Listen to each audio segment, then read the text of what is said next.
Adventures with Words is brought to you by Audible. Try Audible free for 30 days and download any audiobook for free. For your free trial, go to www.adventureswithwords.com/audible. Hello, welcome to Adventures with Words, where we explore storytelling in all its forms. I'm Rob. I'm Kate. And in what's become a bit of a Christmas tradition, we've got a bit of a quiz, a bit of a game to play while we do the podcast. We're going to be having a go at playing something called Book Chase in between discussing the kind of topical events in the world of books and writing and literature. If you haven't played Book Chase before, we did actually borrow a few questions from it for our Christmas quiz last year. It's kind of similar to something like Trivial Pursuit, where you've actually got a bookshelf and you're trying to collect, rather than cheeses or cake slices, whatever you want to call them, you're trying to collect the different kind of books to put on your bookshelf to complete your book collection. That certainly appeals to me. You've kind of got a sort of spoked wheel thing here to kind of go round and get your different colours and try and answer your questions and so on. So we'll be seeing if we can collect a few books in between, telling you about the latest things that have been going on. So we're going to discuss the fourth Stieg Larsson book in the Millennium Trilogy. I use that air quotes around that now. The news that J.K. Rowling is doing a Harry Potter play, and we're going to talk about some of the books that we're hoping to get as presents for Christmas. But Kate, let's start. Roll the dice. No further ado. Kate is now rolling the dice. Okay, I have got eight. Call that an 8. I've got the kind of burgundy bookcase here. So I'm going to head off towards poetry and plays. Okay, could I have a yellow question, please, Rob? Question. Thank you very much. And of course, you can play along at home, and I've already read that one out to you, so we'll choose it again. So, yellow comes under plays and poetry. Sorry, orange. Orange, yep. Yeah, sorry, orange, yep.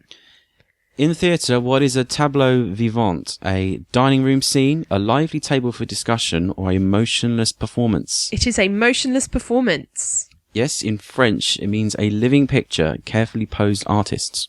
Hurrah! An Take orange book for my orange burgundy slice. bookcase. The Ron Burgundy case. Indeed, the Ron Burgundy bookcase. Your turn to I will now throw. be rolling the dice. Right. 7 for Rob. 7. So I'm heading into... Where are you going? I'm heading into classics and modern, so... 6, 7. So I'll have a blue one, please. A blue question for Rob. Okay. So, in classics and modern, in To Kill a Mockingbird, who wrongfully accuses Tom Robinson of a crime? Is it A, Arthur Radley, otherwise known as Boo Radley, B, Mayella Ewell, or C, Atticus Finch? Now, how's your knowledge of To Kill a Mockingbird, Rob? I'll have to go for C. Atticus Finch. Unfortunately, No, that's don't know. incorrect. I haven't read it.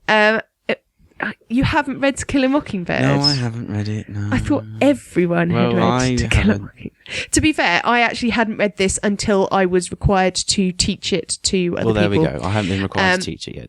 It's very true. It's also an excellent film. In case you didn't know, it is Mayella Ewell.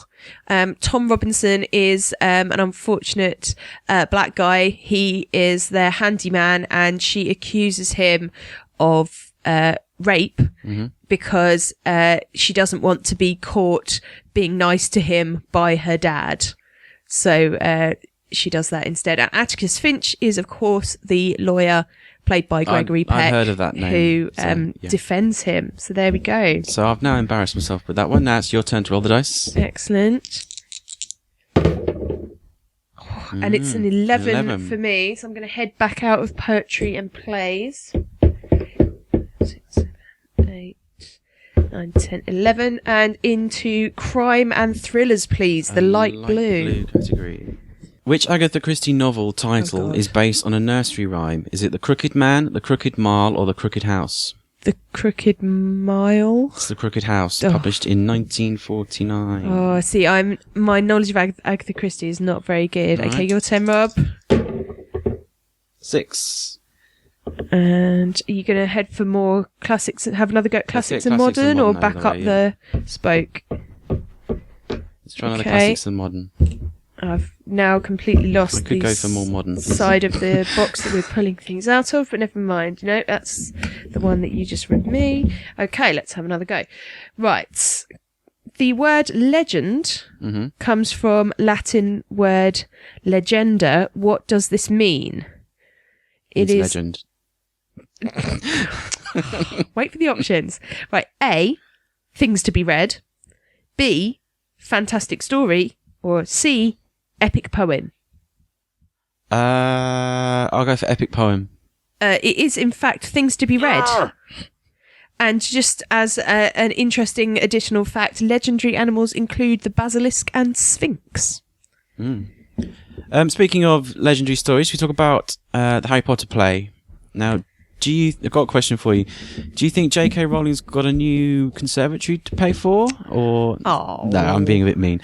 This is the news that J.K. Rowling is set to collaborate, so it won't just be her, on a new stage play about Harry Potter's life before he went to Hogwarts. Oh God, it's a prequel. So it's a prequel. So the cupboard years. He's still in the cupboard. I was about to say before things get a bit more interesting for him, because until he goes to Hogwarts, he doesn't really know much about so this himself. Is before he's a wizard, Harry. Yeah. That was my best Hagrid. There you go. She will be a co-producer and collaborate with a writer on the play, although she will not write the script herself. And it's from the producers of the... So she's kind of in an advisory role here, kind of a consultant. Executive producer. Yeah. Sort of line. It's being produced by the same people who did the Book of Mormon. Oh, well, that's interesting. Would be different. It will tell the previously untold story of Harry Potter's early years as an orphan and outcast, and feature some of our favourite characters from the Harry Potter books, offering a unique insight into the heart and mind of the now legendary young wizard. See, I don't see how... Well, there must be... But hang on a minute. It can't have Ron, it can't have Hermione, It can't have really the majority of the Weasleys or anyone like that. All I can think of is that Harry's obviously completely unaware. Yeah. And perhaps people like Hagrid or Dumbledore or whoever are in the background pulling the strings or just keeping an eye on him. Maybe, that's all I can really think of. I don't know. I mean, is this just kind of cashing in, do you think? Well, is it taking fan clamour? See, it's taking Harry Potter into sort of a new medium. Yeah, that's true. And if they're going to do a Harry Potter play, you might as well have J.K. Rowling's involvement. They could just be, well, not lazy, but go for the safe option and just adapt the books to the stage. But then, obviously, if you do that, you've got the difficulty that the films are so iconic now. That's my word of the moment. Iconic. Well, she's already doing a new film based on Fantastic Beasts and Where to Find Them, which doesn't include Harry. No, well, the book doesn't, so that wouldn't make sense. But I like that idea. I mean, I can almost imagine kind of a David Attenborough type character, and here we are in the jungles of X, Y, and Z, and here's a strange magical creature to look at. I quite like that idea. Would you go and see it though? Oh, I don't know. I do like musicals. I am actually a big fan of musicals, particularly film musicals. But I don't know if it's a musical. Just calling it a new stage play. You see, I just assumed because you said Book of Mormon. Well, there's no talk of who's writing the book or the music, so I don't know. She just goes on to thank Warner Brothers for their continuing support in this project. I don't know. Maybe I'd be intrigued. Maybe we don't know enough yet. See, I just imagined it was a musical. I'd be quite intrigued to see how it's being done. I mean, I think just having a play, I don't know. I fancy the idea of Dumbledore getting a solo. Yeah, a song and dance number to or a kind of tragic "Here I am in the cupboard" sort of song for Harry. Yeah, we'll have to wait and see what the plot is, or I mean the casting. I don't know how young. Either way, Harry I'm sure it is going to be very successful. Oh, I mean fans will go to this, yeah, massively. Okay. Oh, whose turn is it? I think it's mine. Is it? Yep. Okay, so I've got 7, so I think I'm going to have another go at these crime thrillers. I'm just back and forth in the 2, 3, 4, 5, 6, 7. I'm going back and forth in the crime thriller little leg of this funny wheel. Yeah, I've lost which side of the box we're picking from, but never mind. Right. Oh, except in the stranger's room, where is talking banned for Sherlock Holmes? Why do I get the ones where I can't pronounce it? The Athenaeum Club, the Diogenes Club, or the Reform Club? Talking is banned. Except in the stranger's room, where is talking banned for Sherlock Holmes? Is it the Diogenes Club? Yes, it is. Get It's a fictional in. club created by Conan Doyle for Holmes. Woohoo! I'm getting absolutely thrashed Awesome. now. Light blue. I've got now the orange and the light blue. Come on, Rob. 10. You got 10. Right, I'm giving up on classics. Oh, 1, 2, 3, 4, 5, 6, 7, 8, where you go now? 9, 10. Oh, you're going I'm for the next to you crime now. thrillers as well. Crime and thrillers, yep. Right then. Who or what is a Rumple?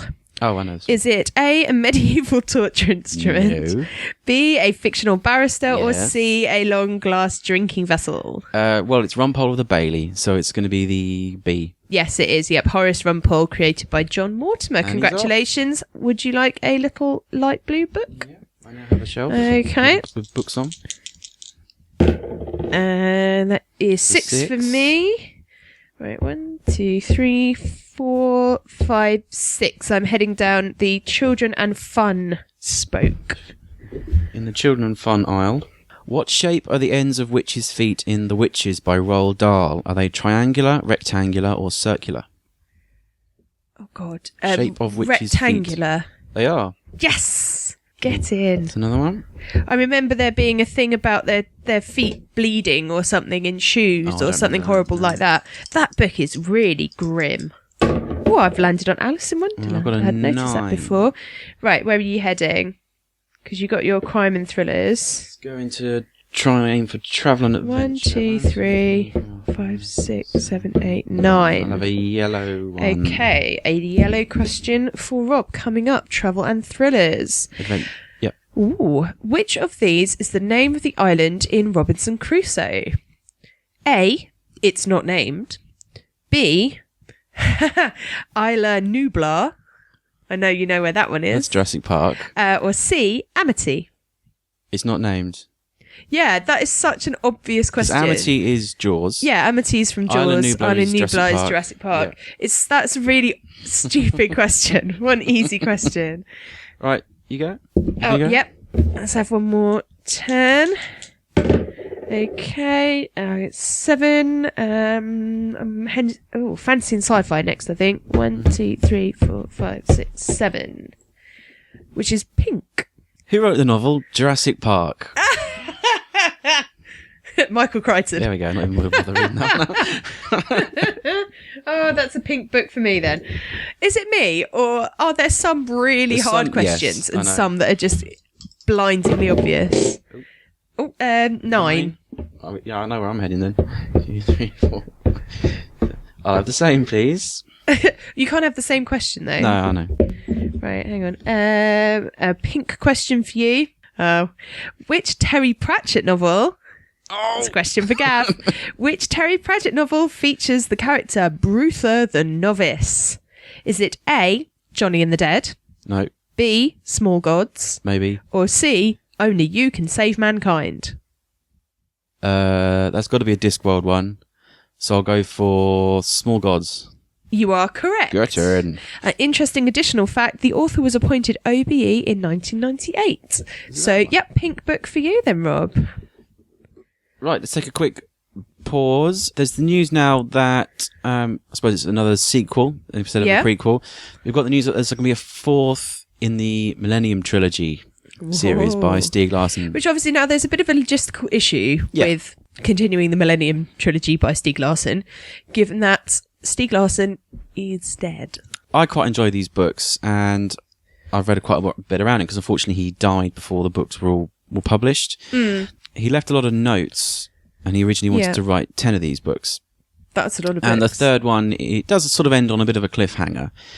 But it's the author they've chosen to carry on is David Lagercrantz, who ghost wrote I Am Zlatan Ibrahimovic, the autobiography of the Swedish footballer. Now, in the Guardian article, it just sounds like that's all he's written, but apparently he is actually quite well known in Sweden for That's his a novels. bit rough then for picking out that.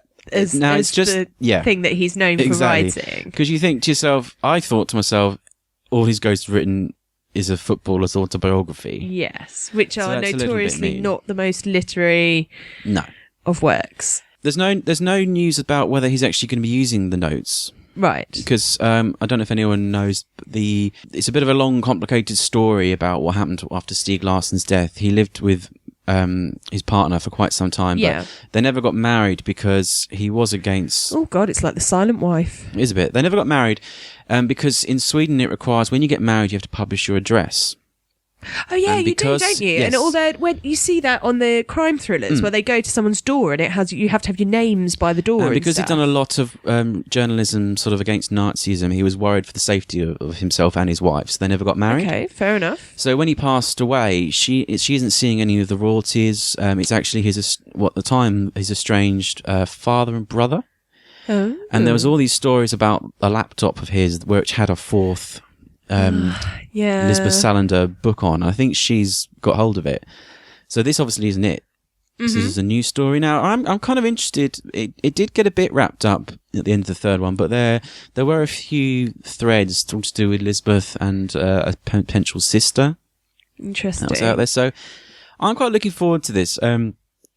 Now more than what I realised that the new author's written. When I found out he just goes to written yeah. So what else? What other kind of things has he written then, apart from Zlatan Ibrahimovic's autobiography? He's written a few novels. This I only found out when I delved into the comments section. But someone who I think they live in Sweden says, Lagercrantz is a well-known author over here. His biography of Zlatan is just his most recent and best-selling book. He wrote a rather wonderful novel about Alan Turing a few years ago, so I'm actually looking forward to this promising. one. Also, whilst most footballing biographies are usually dross, the one he wrote got nominated for August Priest, which is the Sweden's version of the Booker. Can you imagine that? That's pretty impressive, isn't it, really? I will put Alex what's the name of the commenter so we can credit them? Oh, GBG Killen. Fair enough. This is on the Guardian's page. Some of the little digs are saying it was to do with the translation of it. They did date quite quickly because Lisbeth goes into quite detail about how she fixes her G4 MacBook. Yeah, it's a bit. There's a bit too much technology speak which dates. But then again, I mean, this is the kind of thing. I read the beginning of The Girl with the Dragon Tattoo, and I didn't get very far in because before I got a bit fed up with all the telling not showing. There was a bit of that, and kind of gave up. But then actually, having seen You've seen both versions, haven't you? Yeah, I've seen both the original kind of TV movie Swedish version, and then the Hollywood Daniel Craig version. Actually, I thought it was a great story. And actually, that Daniel Craig version is fantastic. Yeah. Really, really good. Really well acted. And they're quite tough. Looks very nice in a jumper. I actually wanted to wear a few of Daniel Craig's clothes. I won't mind. But The Girl with the Dragon Tattoo was one of those books. It's one of the few books that's kept me up at night where I kept thinking, I'll just read one more chapter. Yeah. Just one more. I think I should have kept going because then I would have got into it a lot more, and I do regret not doing that now. But yeah, I mean, perhaps if this is going to be published and if it gets decent reviews, perhaps I'll actually read it properly and read through the series, because it has been a while since I've really enjoyed some kind of Swedish and Scandinavian crime. I do tell people that when they buy the Girl with the Dragon Tattoo, I say, like, you've got to give it to about 80 or 90 pages, keep going. Yeah. So it doesn't technically pass the 50-page rule that some people have, but then it really sort of kicks off, and it's a good locked room sort of mystery. It's a locked island mystery. Yeah, and I do like that. I like that kind of, you're stuck on an island and how does it work, and how do you spot people coming in and out, and I mean, it was really good, and that is one of the times I do really regret. I rarely give up on books, and I regret that I gave up on that one actually. Well, for those keeping score, Kate's got 4 books on her shelf, and I've only got the 3. So, although you have got the yellow one, which I haven't got yet. Whose go is it? I think it's my go. Right, go on then. Have a go. Because you got the Terry Pratchett question. Just like, right, okay. So we're both currently in the pink fantasy and science fiction spoke.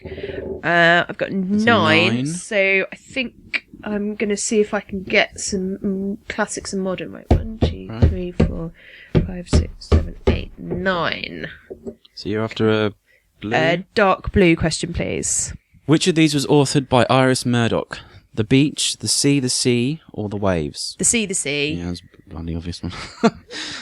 Does that not come with an interesting fact? Oh, it does. In 1978, and the winner of the Booker Prize. Whoa! Well, I'm good.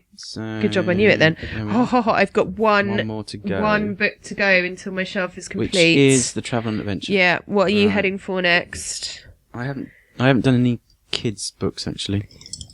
Let's try that. Children and fun. 5. Is that enough to get you there? Ooh. 1, 2, 3, 4, 5. Oh, go on. It's a good job we don't have a webcam. That's all I can say. That was some top-notch cheating. I don't know what you mean. I didn't see anything. Right. Green for children and fun. Okay. Oh, goodness. How many creatures did the old lady swallow? This is the woman who swallowed a fly. Oh, what? So in once she'd finished, right. How many animals had she swallowed? 6, 8, or 7? I genuinely can't remember how it goes. There was an old lady who swallowed a fly. I don't know why she swallowed a fly. Perhaps she'll die. To catch the fly, she swallowed a spider, which wriggled and jiggled and tickled inside her. To swallow the spider, she caught a bird. That's right, bird. But that's absurd. To swallow the bird, she swallowed to catch the bird, she swallowed a... cat. Yep. To 4. catch the cat, she swallowed a... dog. 5. To catch... This is where it gets a bit weird. To catch the dog, she swallowed a... Is there a tiger? No. No. A dog? No. A lion? No. What did you do? What do you do to catch a dog? Yeah, okay. I will allow you to pass if you want. Right. Because this is just ridiculous. Okay, pass. Right, there's no way you could logically work this out. Do you want to have a look and tell everyone what it is? Oh, of course. That's right. To catch a dog, you get a cow, don't you? Obviously. And then to get rid of the cow, you get the horse. Not an actual predator. Not a predator. I mean, an actual... all right, that's stupid. I will allow you a pass because there's no way you could have logically worked that out. Right, okay. Oh, Gizzy, you'll love this one. Oh, no. If you like the last one. And I'm not going to let you pass on this one. All right. Right. On which day of the week was Solomon Grundy born? According to the nursery rhyme. Was it Tuesday, Thursday, or Monday? You can logically work it out. Solomon Grundy. Was what's the options again? Tuesday, Thursday, Monday. Monday. Yes, it is. Because that's the nursery rhyme. Right, okay. I managed to pull that one back. All right, go on then. Okay, oh, yeah. Right. So the only colour I haven't got yet now is the yellow one. I've got 9 there. 1, 2, 3, 4, 5, 6, 7, 8, 9. You're after a yellow, which is Travel and Adventure. Right. Cumbria in England is famous for making what associated with writing? Paper, books, or pencils? What? Cumbria in England, so the county, right, is famous for making what associated with writing? I thought it was going to be like... Paper, books, or pencils? Pencils? Silence here. It is. Woohoo! First deposits of graphite or plumbago found in the 16th century. What? And it was more valuable than gold.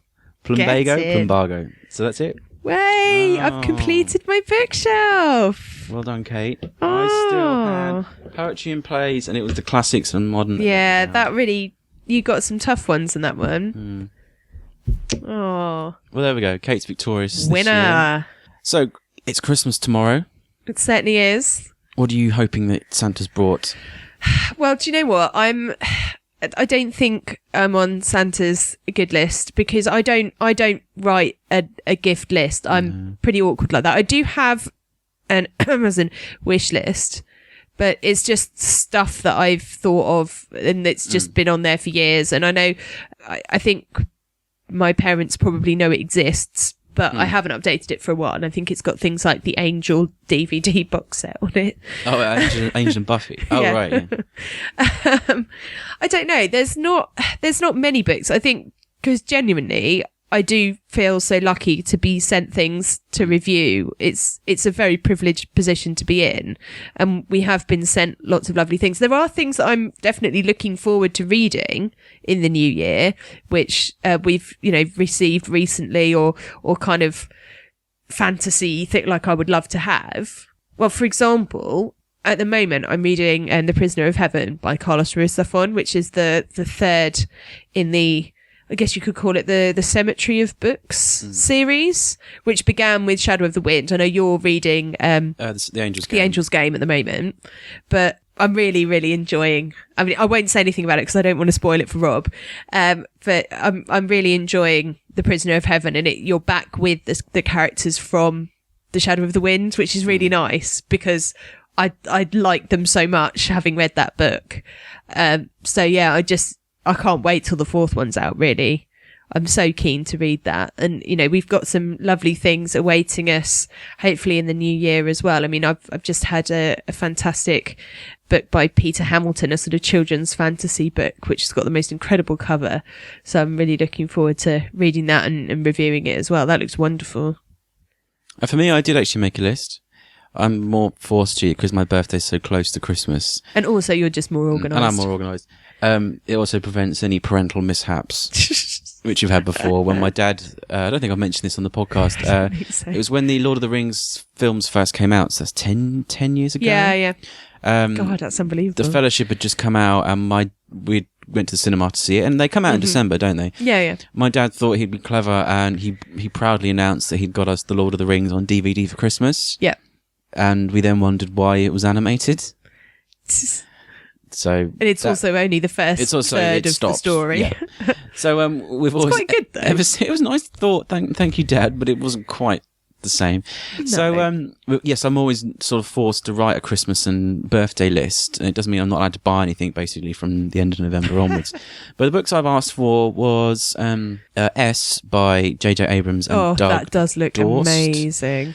Which it's one of those. I mean, you mentioned The Shadow of the Wind. That's a book about books. S is a book about being a book and what books can do and the way stories are told and the little things that they slip inside, bookmarks, receipts, napkins, that sort of thing. Yeah.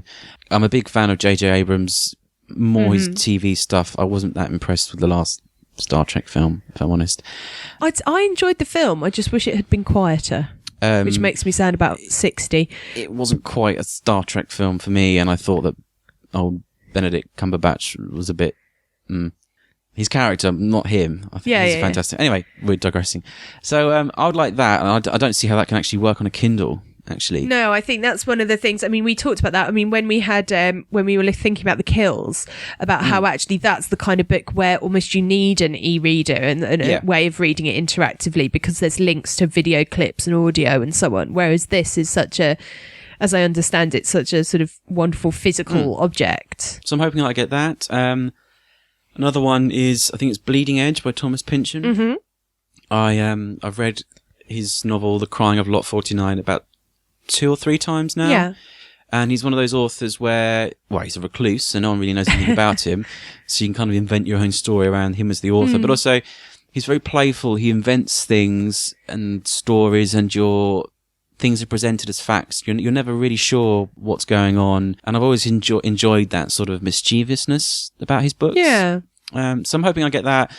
And then the third one is The Making of the Return of the Jedi. I have the other 2 books in the series. Although one of them's got a bit damp, hasn't unfortunately, it? Unfortunately, my nice hardback copy of Empire got a bit wet. Yeah. I think it rained once and the water leaked through. So, but Star Wars is a big part of my childhood. I'm also interested in how things are made. Yeah. And you get to see lots of pictures from behind the scenes. And it's also interesting, like, you think George Lucas, he didn't direct all 3. He only directed Star Wars, and then the other 2 were taken on by someone else. And how is his vision being interpreted by someone else? It is interesting. The special effects. So, I'm hoping I get those. If I don't, I'll probably end up buying them in the sales, if I'm honest. Aww. So hopefully Santa will be nice to me tomorrow. Yeah, fingers crossed. No, I think we've both been fairly good this year, so hopefully we'll get some nice things. What are you hoping to read over Christmas? As I said, I've just I've started a couple of days ago, The Prisoner of Heaven by Carlos Ruiz Zafón. I've actually got something which, it's not my usual thing to read, but I was kind of saving it, and then I actually forgot it last year. I meant to read it last Christmas, which is something called Miracle on Regent Street by Ali Harris, who wrote The First Last Kiss, which I really enjoyed and didn't expect to, but actually really loved. And that's it's kind of chick lit, really, but it's set around Christmas time and to do with someone running a little independent shop, and it just sounds quite fun, and it's obviously a really Christmassy read. I hadn't even realised that The Prisoner of Heaven is also kind of a Christmas book. It actually starts at December 1957, I believe. So those are kind of my slightly unusual Christmassy reads. What about you? Well, I'm absolutely tearing through the Angels game. After I finally finished the Goldfinch. Yeah. The nightmarish task of trying to review that. I'll give it 5 stars quite easily, but it's trying to, when you love something so much. I think sometimes it's really hard when you really, really like a book to actually express exactly what it was, because you're so sort of overwhelmed by how great it was. You need to start pinning down exactly what it was. I've just actually finished The Glass Books of the Dream Eaters by G.W. Dahlquist. Yep. It's another one of those ones where, like an idiot, I managed to read the second one, which is called The Dark Volume, first. So I really loved the cover, and it was back in the days where they used to do 3 for 2 Waterstones, and I picked that up as my third one, not realising that it was the second one in a trilogy. But I've just read that, so hopefully I'll actually get round to writing up a review of it. But that was really good fun as well. And the third one, which is called The Chemical Marriage, is out now, I think now in paperback. So that's a really good fun series as well. I just wanted to mention that before I forgot it again. Well, so I got the Angels game, and I'm also doing my Sherlock Holmes. I've got a head start. How are you getting on with that now? I've just finished a study in Scarlet. Wow. Which I'd completely forgotten about. Yeah. But really enjoyed that. And so I'm moving on to the next one. So that's going to be starting on January the 1st. So trying to do... I won't do a novel a day because that's not fair on everyone. A novel over a couple of days. Yeah. And then it'll be a short story a day with the new series of Sherlock bunged in. Cool. I'm probably I've got a few audiobooks. Alan Cumming reads one of the Sherlock Holmes stories. He's really good, yeah. And I managed to spy on TV a bit of a Basil Rathbone film. So I do enjoy. So I've got some of those. I'm also going to read, I think, Asterix and the Pix. The new that Asterix. Looks really good. I do love Asterix. And also, I think the Rainbow Orchid series, which we kindly got sent in a nice hardback collection. We did. So a bit of a Random House. A bit of a mixture, I think, for me, whilst we relax. And then, of course, sort of fun selection, some adventures, some kind of comic type kind of young people's graphic novels there. So a bit of everything. Yeah. Well, I hope that's a little bit of fun for you to take into the Christmas season. We'll be back on New Year's Eve with our kind of review of our year of reading in 2013. We'll be kind of going through and picking out our highlights month by month and kind of reminding you of the things that we've really enjoyed and reminding ourselves as well, I expect. In the meantime, if you would like to set us any book chase style trivia questions, or if you'd like to get in touch with us and tell us about anything that perhaps we should include in our review of the year or anything like that, then there's lots of ways that you can get in touch. You can email us, as always, contact@adventureswithwords.com. You can tweet us @wordadventures. You can go along to our website, which is adventureswithwords.com, and leave us a comment there. And of course, if you download the podcast via iTunes, you can leave us a little review and comment under the podcast as well. I've been Rob. You can find me on Twitter @RobChilver. And I've been Kate @magic_kitten. And thank you so much for listening, and we hope that you all have a fantastic and very Merry Christmas. Merry Christmas, everybody. Adventures with Words is brought to you by Audible. Try Audible free for 30 days and download any audiobook for free. For your free trial, go to www.adventureswithwords.com/audible.